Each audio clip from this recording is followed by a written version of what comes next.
Bonjour et bienvenue sur Gloria Mama. Je suis Diane et je vous propose dans ce podcast de partir à la rencontre de mères et de couples du monde entier. Ils nous livrent l'expérience de leur maternité, parfois loin de leur pays tout aventuriers qu'ils sont. Des histoires d'hier et d'aujourd'hui, des histoires aux mille couleurs, aux mille saveurs, parfois douces, parfois plus amères. Les sujets de ce podcast ? Le désir d'enfant, les fausses couches, la grossesse, l'accouchement, l'allaitement, le retour de couche, la PMA, la GPA et bien d'autres encore vécus de par le monde. Ici, c'est un creuset d'histoire, un florilège de témoignages de parents et d'interviews de professionnels dans lesquels puiser pour apprendre, comprendre, mieux accompagner, partager, se rassurer. Chaque histoire est unique et pourtant universelle, riche de messages et d'enseignements. Car toutes ces histoires s'enlacent et s'entremêlent pour n'en raconter qu'une, celle de la vie. Amis curieux, ouvrez vos écoutilles.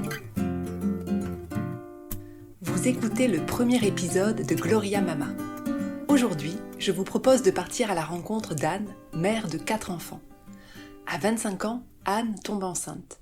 Elle vit alors au Burundi, deuxième pays le plus pauvre de la planète, avec son mari. Malgré des infrastructures de santé très différentes de la France, elle décide d'accoucher là-bas. Elle nous raconte l'aventure de sa grossesse, de son accouchement et des suites de son accouchement, dans un pays où elle n'a pas pu bénéficier de préparation à l'accouchement comme en France, ni même d'accès à Internet pour s'informer, et encore moins d'accompagnement post-accouchement, notamment concernant l'allaitement. Dans un pays également où on ne peut pas circuler la nuit pour des raisons de sécurité. De prime abord, tout ça a l'air très challengeant. Loin des standards de la France, loin d'une grossesse très médicalisée, elle nous fait part de sa manière de vivre et de voir les choses à l'époque et aujourd'hui.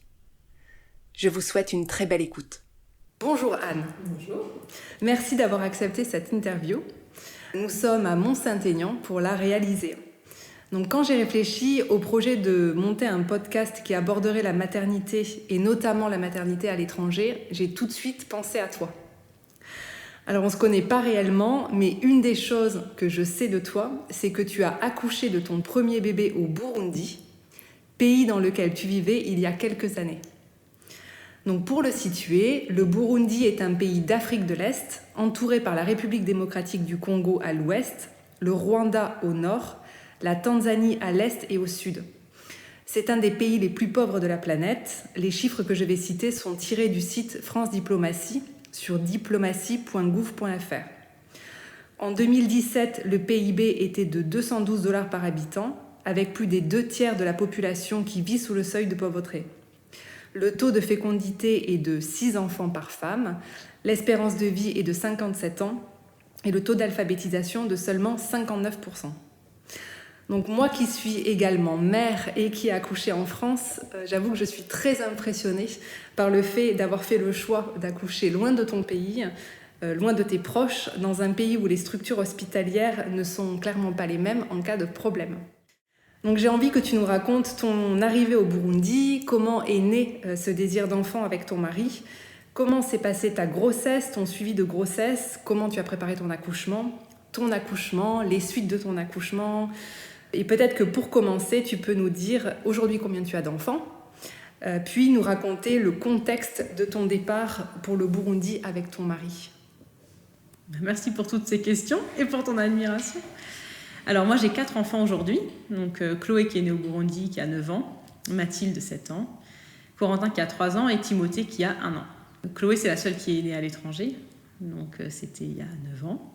On était partis au Burundi en fait avec mon mari après notre mariage pour faire un volontariat à l'étranger. L'idée c'était de commencer notre vie à deux par s'ouvrir un peu au monde et à d'autres formes de pensée, de vie.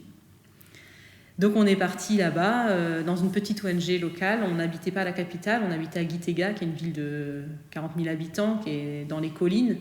Donc c'est un pays d'Afrique mais il y fait très bon, le climat est tempéré, on y mange bien.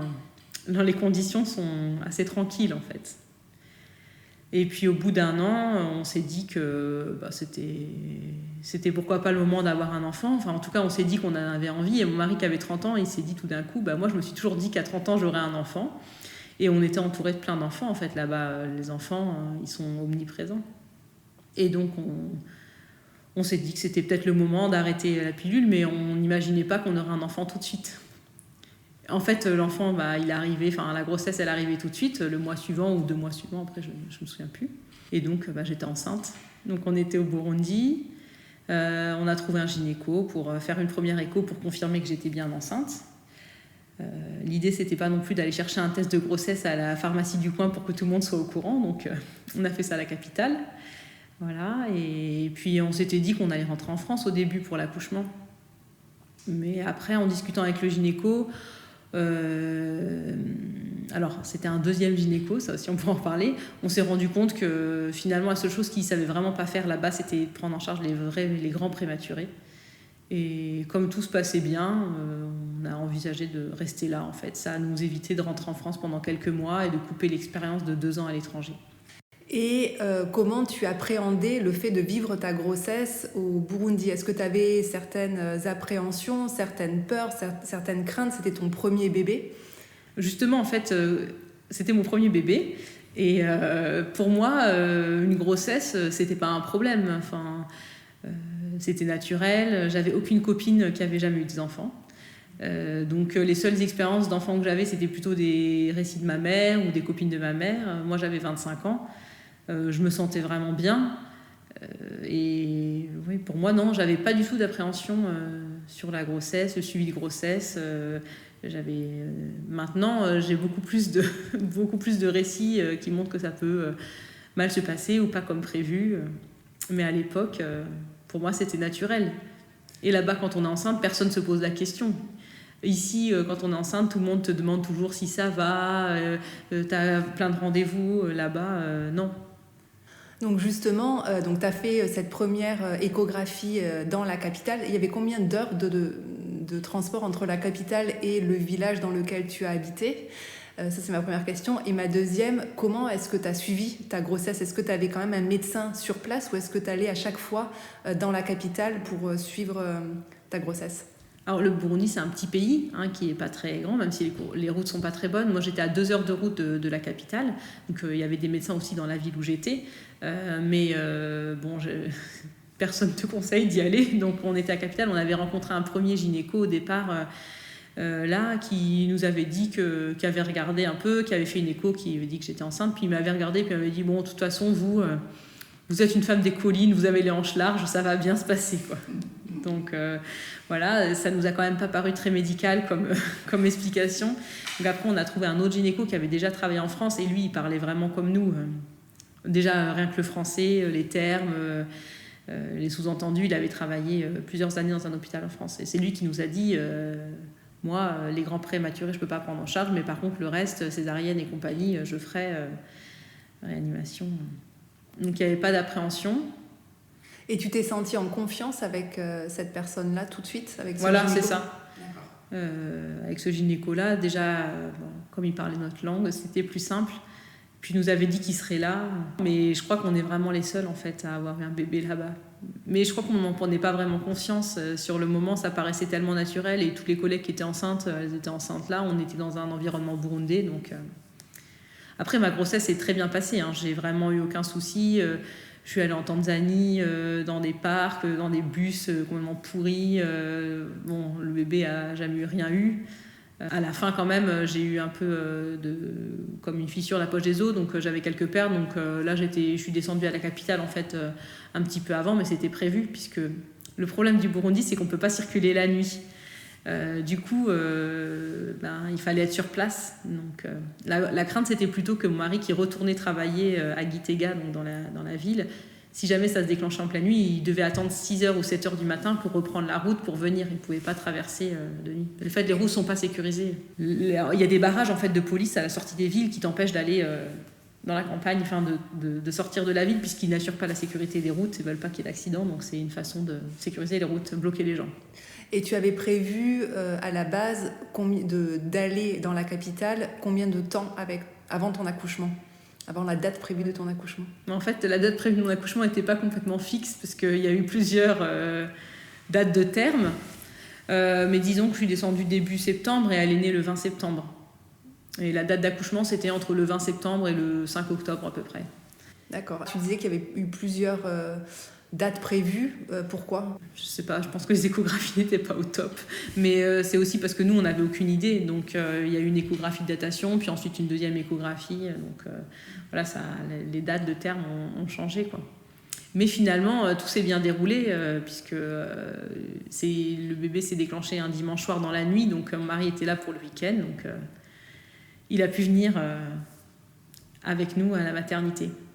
Est-ce que tu peux nous raconter comment est-ce que tu t'es préparée à cet accouchement ? Comment est-ce que tu t'es renseignée avant ? Auprès de qui ? Comment est-ce que tu as glané les informations ? En fait, quand j'ai appris que j'étais enceinte et puis que ça a commencé à se confirmer, il y a une amie qui habitait Clémence, que tu connais, qui avait une mission qui venait la visiter, en fait, qui venait sur son boulot. Et donc, je lui ai annoncé que j'étais enceinte et je lui ai demandé que quelqu'un aille dans une librairie en France acheter un bouquin sur la grossesse, quoi. Et donc, son chef de mission est arrivé avec ça. Donc, c'était Laurence Pernoud, J'attends un enfant. C'est un gros bouquin qui est un peu la référence, enfin je pense. En tout cas, elle m'a donné ça et c'était vraiment notre seul livre, puisque l'accès Internet était assez lent, donc on n'allait pas commencer à s'amuser à aller sur des forums, etc. Donc c'était vraiment le seul livre qu'on avait sur à 3 semaines, le bébé comme ça, à 10 semaines, comment il se développe. Bon, il y a tout dans ce livre. Je pense que je le connais à peu près par cœur, parce que quand je l'ai ressorti pour le deuxième enfant, en fait, j'ai rien appris dedans. Enfin, je savais... Voilà, ça c'était notre préparation à nous, c'était ça. Et puis la deuxième préparation, on avait demandé à la sage-femme ou la personne qui travaille avec le gynéco, la polyclinique à Bujumbura, donc la capitale, comment on pouvait faire pour se préparer, parce que j'avais entendu parler qu'il y avait des cours de préparation à naissance. Bon, Noël, pour elle, c'était très simple, il fallait aller au marché, acheter des petits habits, une couverture et un pagne, quoi. Et voilà. Et donc, t'as pas eu de vrais cours, entre guillemets, comme on peut avoir en France sur... voilà ce qui va se passer, vous allez perdre le bouchon muqueux, ensuite vous allez avoir une fissure de la poche des os. Pas du tout. Il faut quand même que je précise que ma mère, qui devait quand même être bien inquiète, ainsi que beaucoup de personnes, mais tout le monde a respecté notre choix, elle est venue en fait pendant 1 mois autour de l'accouchement, et heureusement qu'elle était là, vraiment. Et donc finalement, on a reproduit le schéma familial où là-bas, c'est la mère, la cousine, la belle-mère qui accompagne la femme qui va accoucher. Donc j'avais ça et j'ai eu d'autres visites juste le mois avant l'accouchement, et dont une copine qui m'a ramené des bouquins de préparation à l'accouchement, un CD de sophrologie. Donc j'ai écouté ça aussi. Voilà. Donc ça, c'était juste le dernier mois sur... l'activation positive, je me rappelle plus exactement, la sophronisation, et ça m'a beaucoup aidé au moment de l'accouchement. Mais c'est vrai que j'avais pas du tout tous les éléments en tête, et quand j'ai accouché, par exemple, je savais pas qu'ensuite il fallait qu'il y ait plus de placenta, enfin il fallait aussi que le placenta sorte, quoi. Donc du coup, quand les premiers signes de ton accouchement se sont manifestés, comment est-ce que tu t'es sentie ? Est-ce que tu étais un peu inquiète ou sereine ou... Donc, c'est arrivé pendant la nuit. En fait, tout le monde m'avait dit, quand tu devras accoucher, tu le sentiras. Donc moi, je demandais, oui, mais tu le sentiras, mais c'est-à-dire... Mais en fait, en effet, tu le sens, quoi. Je sais pas, c'est un peu comme quand on dit, ton enfant, est-ce qu'il a la varicelle ? Tu dis, je sais pas, il a de la fièvre, il y a des boutons. Non, mais si c'est la varicelle, tu sais que c'est la varicelle. Et je me suis toujours dit, c'est bizarre. Mais un jour, ma fille, elle a eu la varicelle, mais j'ai su que c'était la varicelle. Je sais pas, c'est vrai que c'est caractéristique. En tout cas, oui, j'ai senti que j'avais des contractions assez rapprochées. Donc, on est allé à l'hôpital. J'étais plutôt contente, puisque comme c'était un dimanche soir et que Cyril était là, c'était mieux quand même. Voilà. Et on est arrivé là-bas... Bon, c'était tranquille, c'était pas le branle-bas de combat médical. Ils nous ont installés dans notre chambre. Donc, la chambre, c'est tout vide, en fait. Il faut amener ses propres draps, son propre PQ, sa bouffe. Il n'y a rien, en fait. Il y a des copines qui m'ont demandé, mais est-ce que c'est un vrai hôpital ? Je leur dis, oui. Puis ils m'ont dit, mais est-ce que ça sent l'hôpital ? Je dis, non, ça sent pas du tout l'hôpital, en fait, là-bas. C'est vrai, ça sent pas les produits de désinfection ou quoi. Il faut ramener ses propres choses. Et en fait, après, ça s'est un peu calmé quand j'étais là-bas. Donc, j'ai même pu dormir un peu. Et quand le gynéco est venu le lendemain matin, il m'a dit, alors, vous avez vos contractions, tout ça ? Il dit, non, vous avez pas l'air vous avez l'air trop en forme. Donc, ils m'ont en fait déclenché quand même. Une fois que j'étais sur place, ils se sont dit, on va lui donner de l'ocytocine pour que ça accélère un petit peu. Mais quand t'es arrivée, on t'a quand même examiné ? Oui, bien sûr. Voilà. Comme j'avais eu cette fissure de la poche des os, j'avais un placenta un peu calcifié. Alors, donc, il s'est dit, je pense, on prend pas de risque avec celle-là, donc ils m'ont fait une perfusion, ou je pense, moi je me souviens plus trop, d'ocytocine, et puis ensuite ça s'est accéléré quand même assez rapidement, quoi. J'ai perdu les os sur le canapé de cette chambre qui était protégée d'Adam. Je sais pas combien de femmes avaient déjà perdu les os là-dessus, mais bon. Et ensuite je suis allée à la salle d'accouchement où lui il était là, et il y avait aussi une sage-femme, je pense, et puis une ou deux autres personnes, enfin en tout cas ils sont tout le temps restés à côté de moi. Et quand tu es entrée dans cette salle d'accouchement, est-ce que tu peux nous la décrire? Quelle sensation tu as eue? Je crois qu'on est un peu dans un état second quand même à ce moment-là. C'est vrai que quand j'ai eu mes contractions après la perte des os, là ça avait vraiment des contractions très fortes, et je me souviens avoir eu un moment de panique un peu. Puis Cyril ne savait pas trop, et là je sais pas pourquoi il y avait ma mère, peut-être qu'il était allé se reposer, et puis là elle m'a rappelé les CD de sophrologie, et ça m'avait vachement calmée. Et dans cette salle-là, je me souviens plus trop de ce qui passait. Je me rappelle juste que Cyril était complètement en panique, il savait pas du tout quoi faire, il faisait que répéter ce qu'il disait, ça m'énervait. Mais j'ai eu quand même super mal, parce que la péridurale, c'est pas que j'en voulais pas, mais quand j'avais posé la question, il m'avait dit qu'il le faisait pas, mais qu'il pouvait en faire venir d'Ouganda si je voulais. Mais alors là, je me le suis pas senti, je me suis dit non, ça sent le coup foireux. Donc j'avais préféré accoucher sans péridurale. Et puis voilà, l'accouchement, c'est long. Puis à la fin, il dit pousser. Puis bon, c'était pas des pédagogues, quoi. Mais vous êtes à 40% là, il faut pousser plus. Et puis à la fin, elle me disait bon, écoutez, si vous poussez pas mieux, on va la sortir avec des forceps. Moi, j'ai dit sortez-la avec les forceps, il faut que ça sorte, quoi. Voilà. Et donc, ils ont utilisé les forceps. Ce qui apparemment, quand je suis rentrée en France, on m'a dit ocytocine plus forceps sans péridurale, en effet, vous avez quand même dû douiller, quoi. Voilà, mais c'est vrai que j'ai eu mal. Et du coup, tu l'as vécu comment cet accouchement? Est-ce que du fait que la personne, le gynécologue, soit pas forcément très encourageant dans les mots qu'il pouvait choisir, est-ce que tu lui en voulais, ou comment est-ce que tu as ressenti les choses?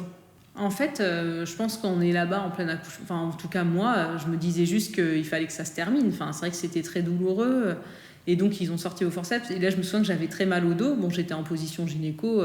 Et puis, j'avais mal au dos. Donc, je leur dis, c'est bon, maintenant, je peux bouger. Et là, ils m'ont dit, non, il y a le placenta. Alors, je me suis dit, le placenta. Alors là, déjà, je tombais des nues. Donc, bon, bref, ils ont fait sortir le placenta. Et en plus, ils vérifient qu'il n'y a pas de petits morceaux qui restent. Enfin, ça, ils font tout le temps ça. Donc tu te dis ça, et puis là tout d'un coup je me rappelle avoir dit à Cyril, mais en fait c'est bien une fille. Enfin, c'est vrai que j'avais pas trop regardé le bébé, quoi. Ah, parce que tu savais pas si c'était une fille ou un garçon Il disait que c'était une fille, mais comme il faisait des fois des erreurs sur les échographies, on s'était dit que, enfin, je préférais vérifier. Mais c'est vrai que j'ai pas trop pour dire que j'ai pas trop regardé le bébé à son arrivée, j'étais un peu sous le choc, quoi. Et puis ensuite, quand ils ont enlevé le placenta, j'ai dit c'est bon maintenant, je peux m'asseoir, enfin je peux bouger. Et là ils m'ont dit non, il faut qu'on vous recouse. Alors je dis quoi? Me recoudre? Mais quelle drôle d'idée. Enfin je dis mais pourquoi me recoudre? Ils m'ont dit parce qu'on vous a fait une épisiotomie, en fait. Bon, moi j'avais jamais entendu ce terme-là, en fait. Donc il m'avait fait quand même une sacrée épisiotomie, et là je me suis dit s'ils m'ont coupé quand même je sais pas en plusieurs centimètres, que j'ai rien senti, bon c'est quand même que je devais avoir bien mal. Et donc voilà, donc il m'avait fait une épisiotomie, donc ils m'ont recousu. Et ensuite ça y est, j'ai pu enfin Et ton épisiotomie, ils avaient quand même des moyens d'endormir la douleur? Le recoudre, j'ai pas senti, oui, ça a été. Mais je pense que c'était plus ça la déconvenue, c'est-à-dire que la grossesse était tranquille, l'accouchement, je m'attendais à ce que ce soit difficile, voilà. C'est après plutôt les jours qui ont suivi, on est quand même complètement crevé, enfin rien que juste, on a fait une nuit blanche, c'est comme courir un marathon, quoi, c'est quand même fatigant. Et puis il y avait cette douleur en fait de l'épisiotomie qui est restée pendant quelques jours, auquel je m'attendais pas du tout, en fait. Donc ça, c'était pas très facile. Puis il faisait très chaud, parce que à la capitale il faisait très chaud. Voilà, et donc le bébé prenait pas trop le sein, il n'y avait pas trop d'accompagnement aussi à la mise au sein au démarrage. Enfin, il n'y a pas une sage-femme qui passe tous les 4 matins comme en France, hein. Donc là, heureusement que ma mère était là et qu'elle a suivi et qu'elle a vu qu'il fallait quand même que cet enfant se nourrisse. Enfin, voilà, elle m'a poussée, elle appelait tout le temps ses copines, il prend pas. Ses copines disaient il faut que tu fasses ci, il faut que tu fasses ça. Donc elle, très discrètement, elle venait me dire tu pourrais peut-être faire ça, tu pourrais peut-être faire ci, avec le bébé, quoi. La montée de lait, c'est pas forcément évident. Pour les 4, j'ai eu une montée de lait, mais comme c'était le premier, tu sais pas trop quoi faire, quoi. Ça te fait de la fièvre, t'as les seins engorgés, et puis le bébé arrive plus à prendre très bien. Et du coup, t'es restée combien de temps à l'hôpital? Je pense que je suis restée une nuit, peut-être 2, peut-être 2 nuits quand même, mais d'habitude c'était une nuit, mais moi j'ai dû rester peut-être 2 nuits quand même. Et ensuite t'as repris la voiture, vous avez fait 2 heures de route? Non, je suis restée à la capitale quelques temps jusqu'à ses 10 jours, je pense, jusqu'à ce qu'elle reprenne du poids un petit... Non, même pas, non, mais enfin une bonne semaine, ouais. Là, on était chez des copains, c'était plutôt sympa, quoi. Et c'est vrai que bon, c'était un tout nourrisson. Et on t'a rien montré à la maternité, comment la laver, comment s'occuper de ton bébé, comment la changer? Non. Je me rappelle que ma mère a dit mais vous lui donnez pas de bain cet enfant, puis au bout d'un mois ils sont venus quand même donner un bain.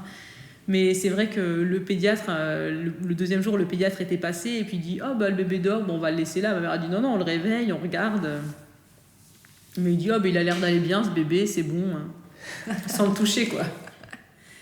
Et ça t'inquiétait pas? Mais non, pas trop. Mais elle va bien aujourd'hui, Chloé. C'est vrai que ça m'inquiétait pas trop. Mais bon, après avoir vécu 3 autres accouchements en France, j'ai vu qu'il y avait une vraie différence. Ouais. Donc le fait effectivement que ta mère soit là dans les premiers temps, elle est restée combien de temps avec toi? Elle est restée, je pense 2 semaines après la naissance, 2 semaines avant peut-être et 2 semaines après. Et mon père est arrivé aussi. Et mon père est arrivé au bout de 10 jours à peu près, bon, quand ça a commencé à aller mieux, peut-être une semaine, je sais pas, mais en tout cas des copines de ma mère étaient venues lui apporter notamment un tire-lait et puis un bout de sein pour faciliter la prise. Moi à ce moment-là j'en avais plus trop besoin, mais moi ça reste dans les annales familiales quand même que mon père avait fait des essais pour comprendre comment ça marche et nous a fait la démonstration en arrivant. Voilà. Quel souvenir tu gardes de cet accouchement du coup? L'accouchement en lui-même, c'était pas trop une partie de plaisir. Après, c'est vrai que c'était assez chouette de pouvoir rester sur place et de vivre d'intérieur. Ça nous a beaucoup rapprochés des gens, en fait. Le fait que j'accouche sur place, les gens, ils viennent te voir, ils t'apportent des cadeaux. Donc là-bas, les cadeaux, c'est de la nourriture. En fait, c'est pour aider la famille à faire face aux besoins nouveaux. Donc on a eu, je sais pas combien de bouteilles de bière, de sauce tomate, de spaghettis, de bananes. Enfin, les gens rapportaient vraiment plein de bouffe, mais aussi ils squattent, donc ils bouffent ce qu'ils te rapportent. Donc voilà. Et puis après, c'est vrai que c'était sympa d'avoir un tout petit bébé là-bas et les conditions pour l'élever étaient chouettes. Dès qu'on est rentré chez nous, il faisait bon, le rythme est cool. Même après, quand j'ai repris le boulot, je rentrais à l'été le midi, on avait une nounou, une jeune à domicile qui la gardait. C'était assez tranquille, quoi, c'est sûr. Quel conseil tu donnerais à des femmes qui partent vivre leur grossesse à l'étranger? Moi, je pense qu'on peut se faire confiance, en fait. On sent quand même les choses. Même moi qui n'avais aucune expérience, ou parce que j'avais aucune expérience aussi, et aucun récit, etc. Je trouve que en France, moi, ça m'a étonnée, la façon dont c'était médicalisé. On te fait des tests pour tout, dès que tu te sens un peu fatigué, dès qu'il ne bouge pas, dès qu'il n'est pas assez gros, on a tendance vraiment à surmédicaliser les choses. Bon, cette expérience-là, ça m'a aidé à avoir confiance sur mes autres grossesses. Je me suis toujours fait suivre après par une sage-femme, mais j'ai raté plusieurs rendez-vous. Enfin, je sens bien si ça va ou si ça ne va pas. Donc, je pense qu'à l'étranger, c'est ça. C'est de sentir dans son corps, on sent bien si le bébé bouge, on sent bien si on est fatigué. Après, chacun vit comme il peut, hein. Mais c'est vrai que d'être dans un pays où l'enfant en soi n'était pas le centre du monde, c'était formateur parce que en France, ça devient un peu obsessionnel aussi parfois. Ceci étant, on s'était toujours dit avec Cyril, au même moment quand j'étais enceinte, le collègue le plus proche de Cyril, sa femme était aussi enceinte et c'était son 6e ou son 7e, je pense, enfant. Et elle a perdu l'enfant à la naissance. Et c'est vrai qu'au bout de 2 jours, le collègue, il est revenu, presque comme si de rien n'était. Bon, tout le monde lui a un peu fait ses condoléances ou à peine. Et ça, on s'était dit avec Cyril, c'est sûr qu'on n'est pas acculturé au point que si ça nous arrive, ça fasse la même chose. C'était un collègue burundais du coup? Oui, on n'avait que des collègues burundais. Oui, donc un rapport à la mort qui n'est pas du tout le même. Oui, je pense qu'ils sont tristes, mais c'est vrai que le suivi non plus n'est pas le même. Je pense que quand on en a 7 autres en bas âge et qu'on les enchaîne, c'est pas pareil, mais il y avait une forte mentalité infantile. Et ça, c'est sûr que pour nous, ça aurait été forcément un drame, même si on se disait sur place, un bébé, il est dans le ventre, voilà, s'il meurt, il meurt. Au début, on s'est dit, voilà, s'il tient pas, il tient pas, mais finalement, toujours est-il que ce bébé a très bien été et que la grossesse s'est très bien passée, et voilà. Là, les 2 premières semaines étaient un peu compliquées sur la tétée, Et ça, c'est parce que j'étais plutôt inexpérimentée, parce que le deuxième, ça a été compliqué pendant 3 jours, le troisième pendant 1 jour, et le dernier, ça a été compliqué pendant 2 heures, la tétée. Hein. C'est vrai on acquiert des réflexes quand même. Et concernant l'allaitement, c'était quelque chose qui te tenait à cœur ou c'était de toute manière pas possible de faire autrement? Est-ce qu'il y avait des laits infantiles à disposition là-bas ou est-ce que c'était l'allaitement? De toute manière, il fallait que ça marche. Il fallait que ça marche. Il y avait des laits infantiles. Je me suis pas vraiment renseignée sur la question, mais il y en avait forcément. Je pense que déjà, ça devait coûter super cher. Et puis après, il fallait en plus acheter de l'eau minérale, etc. Donc la question ne s'est pas posée en fait. Et puis j'y tenais aussi. Puis là-bas, personne ne te dit si tu n'arrives pas à allaiter, tu prends le biberon. Enfin, tout le monde est allaité. Et est-ce que tu as trouvé tous les produits nécessaires pour ton bébé, des couches ou tu avais des couches lavables ou qu'est-ce que tu utilisais en fait? Alors sur l'équipement bébé, en fait, on avait en effet des couches lavables qu'on avait fait venir de France, toujours par les mêmes visiteurs du mois d'août là. Ça a été tout un bit de choisir parce que c'était quand même moins développé qu'aujourd'hui. Les couches lavables, il y en avait beaucoup moins. En fait, il y a 9 ans, ça paraît pas loin, mais aujourd'hui, c'est beaucoup plus démocratisé. Notre réflexion avec les couches lavables, c'était qu'en fait, on n'avait pas de poubelle. Donc la poubelle, c'était dans le champ derrière où il y avait presque que des déchets de toute façon biodégradables. Donc on aurait mis toutes nos couches dans notre jardin, quoi. Donc c'est vrai que c'était encore plus réel que ça remplissait la poubelle. Et en plus, les couches, on avait vu plusieurs personnes les réutiliser tant qu'il n'y avait pas de caca. Donc on ne voulait pas qu'en plus nos couches de pipi soient réutilisées par les voisins. Voilà, puis il y avait un coût aussi. Donc on était aux couches lavables, en effet. Mais on avait là-bas, leurs couches lavables, c'est des pagnes en fait qui sont pliées et remis, mais qui ne sont pas vraiment étanches. Alors que nous, on avait un truc comme ça existe, quoi, avec une surcouche. Donc c'était couche lavable. Après, on nous avait ramené aussi un matelas allongé. Et puis on avait fait faire par un menuisier un petit lit qui s'accrochait d'une autre avec une barrière qui s'enlevait pour faire un peu comme du cododo, avec une petite moustiquaire quand même par-dessus. Donc ça, c'était un peu merdique la nuit parce qu'il fallait sortir de notre moustiquaire, rentrer dans l'autre moustiquaire. Enfin, c'était du faux cododo, quoi. Et puis sinon, à part ça, on avait quelques bodys. On avait rencontré quelqu'un qui avait eu un bébé il n'y avait pas longtemps qui nous a filé des choses, mais on n'avait pas grand-chose en fait pour elle. Qu'est-ce qu'on avait d'autre? Un chapeau, un porte-bébé. Voilà. Bon, les poussettes, c'était pas la peine d'y penser. De toute façon, il n'y avait pas de trottoir, il n'y avait pas de route, donc c'était pas trop nécessaire. Un cosy, on avait récupéré un cosy. Du coup, quand tu es rentrée en France, Chloé avait quel âge? Elle avait 4 mois. Vous êtes partie vite alors? Elle est née en septembre, ouais. Octobre, non, décembre. Ouais, c'est ça, 4 mois. Un peu plus de 4 mois. Mais c'était aussi pour ça qu'on est resté, parce qu'on s'est dit, si on part, on va partir au mois de juillet, et puis après, on va pas revenir quand elle aura 2 mois. Ouais, elle avait 4 mois quand on est rentré, donc... Et le retour, c'était tout un truc quand même. Hein, parce que déjà, on avait eu plein de cadeaux, donc on était chargés comme pas possible. Et dans l'avion, on s'est arrêté à Addis Abeba, et dans cet avion-là, c'était un avion de nuit Addis-Paris. Et en fait, dans cet avion, il y avait d'autres personnes qui venaient d'adopter des enfants. Il y avait, je pense, 4-5 familles. C'était hyper émouvant parce qu'ils étaient là avec leur bébé, tout le matériel, hyper attentifs à leur bébé, comme moi j'étais sans doute. Hein.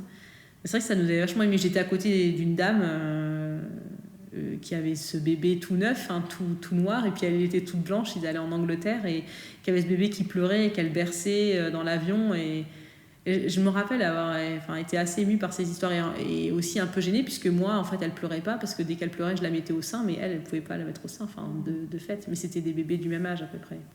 Et du coup, quand après Chloé, tu as eu tes autres enfants, alors tu nous as parlé de la médicalisation forte, mais en tout cas que tu trouves forte en France, en tout cas comparativement au Burundi. Est-ce qu'il y a d'autres choses qui t'ont surprise en France ? Il y a une grosse attention qui est portée à l'enfant, à la grossesse, à la femme. Enfin, ça devient un peu, comme je disais tout à l'heure, un peu obsessionnel pour moi. Quand tu as un enfant, on t'en parle tout le temps, donc tu penses qu'à ça. Enfin, je ne sais pas si c'est mal ou bien, mais c'est vrai que c'est quand même surprenant. Ça paraît presque pas naturel. Bon, par exemple, tu peux pas faire grand-chose en fait. Quand tu es enceinte, tu peux rien bouffer. Moi, je me dis, j'en ai eu 4. À chaque fois, je les ai portés pendant 9 mois. Allaiter pendant 1 an, ça veut dire que sur ma vie, il y a presque 8 ans de ma vie où, en fait, je pourrais rien faire, quoi, quasiment. En tout cas, en termes de nourriture. Bon, ça, je pense que c'est médicalement prouvé, mais pour moi, c'est un peu trop, quoi. Sinon, l'accompagnement, les sages-femmes, elles font un boulot formidable, je trouve. Ça, c'est vraiment chouette. Et puis, les maternités, je pense que ça dépend, mais moi, je tombais quand même sur des maternités qui étaient chouettes. Et puis, la péridurale, c'est pas mal aussi, finalement. Du coup, pour tes autres enfants, à chaque fois, t'as demandé la péridurale Pour Mathilde, alors là, la deuxième, donc elles ont 2 ans d'écart. Alors là, j'ai encore, je pense, moins préparé la grossesse que pour Chloé, puisque j'avais mon vécu de Chloé, j'avais regardé le livre, j'avais vu que je me rappelais à peu près par cœur, je bossais en plus pas mal, puis j'avais Chloé qui m'occupait, donc vraiment, on est parti en vacances et elle est née le 25 août, donc finalement, j'ai pas eu trop le temps de préparer, j'ai fait aucun cours de préparation à la naissance, j'ai rien fait, enfin, j'ai juste fait les rendez-vous obligatoires, et encore pas tous, je pense. Les tests là, les trucs du diabète, tout ça j'ai pas fait, enfin j'ai zappé pas mal de trucs, et quand je suis arrivée à la maternité, j'avais juste perdu les os, donc j'étais pas trop en souffrance, enfin ça allait, j'avais quelques contractions mais c'était vraiment gérable, donc il m'avait demandé est-ce que vous voulez la péridurale, je disais on verra, j'en ai déjà fait un sans péridurale, et puis quand les vraies contractions sont arrivées, alors là c'est vraiment, ça a dû réveiller quand même des grosses douleurs en moi, j'ai jamais été aussi mauvaise humeur de ma vie, j'étais vraiment furax, j'avais hyper mal et j'avais pas du tout envie de revivre en fait l'accouchement de Chloé, donc il y avait, enfin ça avait été refoulé évidemment, mais c'est ressorti à ce moment-là. Donc Cyril, lui, il a dû aller chercher une femme de ménage, je pense, dans le couloir pour venir me dire de me calmer et que quelqu'un allait arriver, parce que c'était évidemment au moment du changement de service. Et donc pour Mathilde, j'ai eu la péridurale. Et ça m'a permis, je ne sais pas si j'ai autant pu l'accompagner sur la naissance, puisque je sentais vraiment pas grand-chose. Par contre, au moment de la naissance, c'est vrai que j'ai senti quand même ce bébé sortir, je l'ai attrapé avec mes mains, je l'ai vu. Enfin, le premier rapport que j'ai eu avec lui était vraiment plus fort, quoi. J'étais en forme pour récupérer cet enfant. Je pouvais le regarder, le prendre dans mes bras, j'avais de la force physique, quoi. Donc ça, c'était une belle rencontre avec Mathilde. J'ai rigolé même au moment où elle est sortie du ventre. Enfin, c'était presque agréable comme sensation, quoi. Et puis pour Corentin et Timothée, du coup, je me suis dit on recommence pas les fiertés, la péridurale.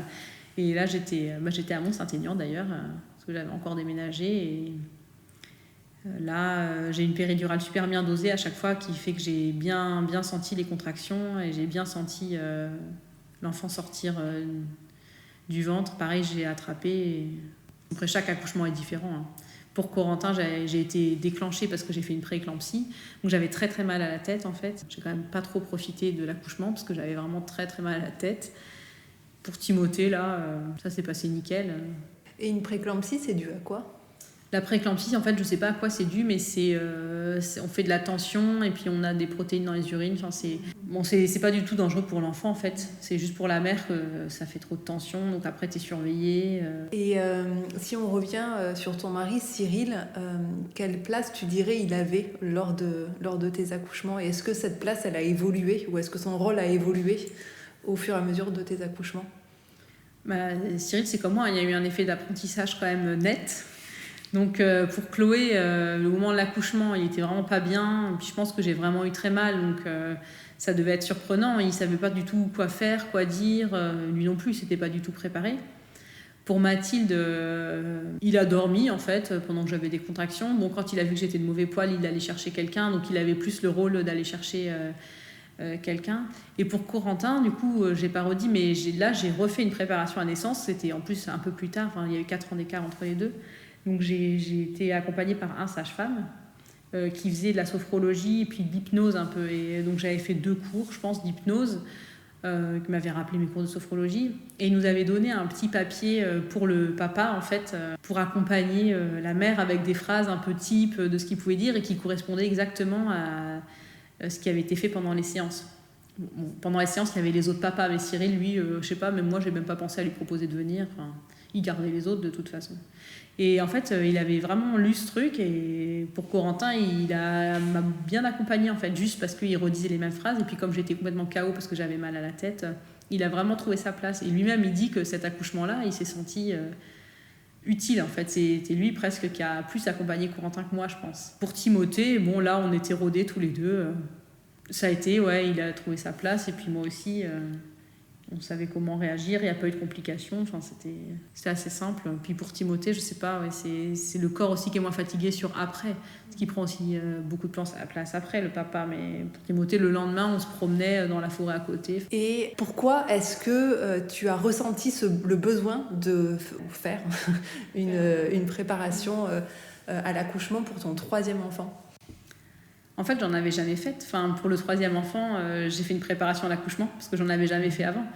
Pour Chloé, j'avais écouté pas mal des CD de sophrologie qui m'avaient bien aidé. Pour Mathilde, j'avais complètement zappé cette préparation et j'ai bien vu que sur le moment, ça m'avait pas aidé à profiter, notamment du moment, j'étais un peu dépassée par ma douleur. Donc, pour le 3e, le sage-femme me proposait ça. Mais il y avait aussi quelque chose sur les positions, tout ça. Enfin, c'était au moment de l'accouchement. Je m'en suis pas forcément servie, mais en tout cas, ça m'a aidé à me projeter dans cette naissance qui s'est pas du tout passée comme prévu. Et peut-être que c'est aussi parce que j'étais préparée que ça m'a chamboulé, que ça se passe pas comme prévu. Voilà, je suis en train de me dire ça. Ça m'a vachement choquée d'avoir été déclenchée ou d'avoir été obligée de rester à l'hôpital une nuit pour qu'ils me surveillent. Je pense que ça m'aurait moins choquée pour les autres. Mais là, comme je m'étais plus projetée dans cette naissance, et puis aussi qu'on venait de déménager, que j'avais les 2 autres à la maison, ça m'arrangeait pas du tout en fait que ça se passe comme ça. Avec le recul, je me dis que c'est pas du tout grave, mais sur le moment, c'était un peu le drame. Même quand, avant de sortir de la maternité, ils m'ont dit « Ah bah non, vaut mieux rester une jour de plus, quand même, vous avez de la tension. » C'était la cata, quoi. Alors que finalement, avec le recul, c'est aucun problème. Je vais te poser une question, c'est une question que je pose à toutes les femmes que j'interviewe. Est-ce que dans ta vie de femme, tu as fait une ou plusieurs fausses couches ? Non, jamais fait de fausses couches. Les bébés qui sont arrivés sont toujours restés. Et je les ai souvent eu vite. Enfin, ils sont arrivés assez vite. Sauf Corentin qui a mis quelques mois à arriver. Et ça nous a paru une éternité. Et depuis, j'ai beaucoup d'empathie en fait pour les femmes qui attendent des enfants, qui n'arrivent pas à en avoir, qui ont des fausses couches, parce que je me rends compte comment ça peut modifier son rapport à son corps, son rapport à son mari aussi. Mais pourtant, ça n'a pas duré longtemps. Hein. Ça a duré peut-être 9 mois avant qu'il arrive, c'est rien. Est-ce que tu as envie de nous parler de quelque chose qu'on n'aurait pas encore abordé ensemble ? Je trouve qu'il y a quelque chose qui manque quand même dans la préparation à l'accouchement. En fait, c'est la préparation à l'accueil de l'enfant. Parce qu'on se prépare beaucoup au moment de l'accouchement. Bon, à part quand on est au Burundi, finalement, on a quand même des sages-femmes qui sont super compétentes sur place, en général, qui sont là. Mais en fait, c'est quand on rentre à la maison, là, il n'y a plus de sages-femmes compétentes sur place. Chez moi, je dirais que ça a été, mais je vois beaucoup de familles où ça déstabilise en fait complètement le couple, le rapport à soi-même. Et je trouve qu'on n'est pas du tout assez préparé à ça. À ce que ça peut inclure de créer une famille, d'être 3, de ne pas dormir la nuit, d'être décentré par rapport à son quotidien habituel. Et j'ai au moins 2 copines pour qui ça a été vraiment très très dur. Et ça, je trouve ça dommage, parce que je me dis, l'accouchement, ça dure pas si longtemps finalement. Même si ça dure 2 jours et que c'est douloureux, ça passe. Alors que le reste, c'est plus long. Merci beaucoup, Anne, de nous avoir raconté ton histoire. Mais avec plaisir. Merci. Un des messages d'Anne qui a retenu toute mon attention, car c'est aussi un message que j'ai tiré de mon expérience et que je livre dans mon livre, c'est l'importance de se faire confiance. Il est bien sûr nécessaire de prendre l'avis du corps médical, mais il est aussi très important de s'écouter, savoir au fond de soi quel est le bon chemin à prendre et se faire confiance. Pour certaines d'entre nous, peut-être que ce sont des compétences ou des qualités que nous avons perdues au fil du temps qui passe, en fonction des différentes expériences que nous avons pu vivre. Mais la maternité est une invitation à un voyage au cœur de soi-même. C'est une manière finalement de se retrouver. Pour le prochain épisode, je vous propose de rencontrer Alix Carnot, directrice associée d'Expat Value, dont l'objectif est de proposer un accompagnement à l'expatriation. Nous verrons quels sont ses conseils pour vivre sa grossesse, son accouchement, mais aussi le quotidien chamboulé par l'arrivée d'un bébé dans un pays où on débarque, qu'on ne connaît pas et où parfois même on ne parle pas la langue. À très vite sur Gloria Mama.